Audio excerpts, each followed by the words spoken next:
Also in this community there was elderly abuse.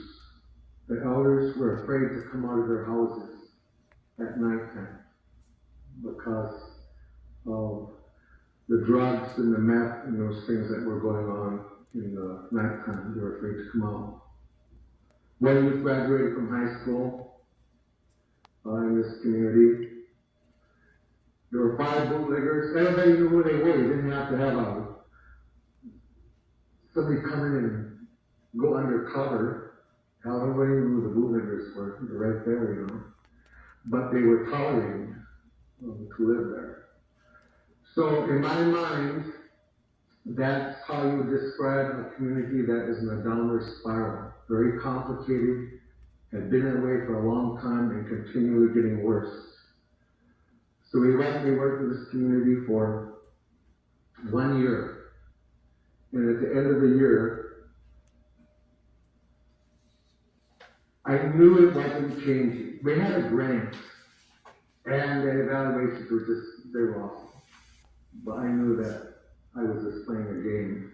And I was at a point in my recovery where I started to consider that to be dishonest. I was reporting something that wasn't true.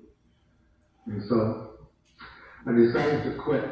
But by then I had a mentor named Johnny Looking Club.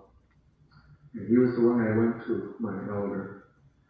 And so I told him what was going on and what I was going to do. And he said, before you quit, he said, would you gather together 40 elders from throughout the land, the old people, the old traditional people, and bring them together, and he said, talk to them.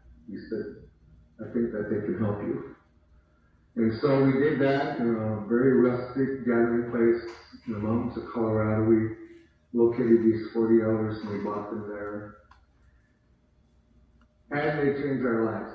They changed everything that we knew about healing and about recovery.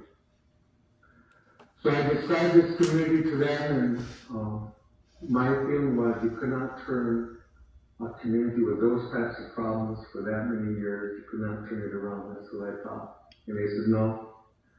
They said, it can be turned around. So they went on to say, they said, there are 2 states of mind that you can be in as a human being. One they call the state of I don't know what I don't know.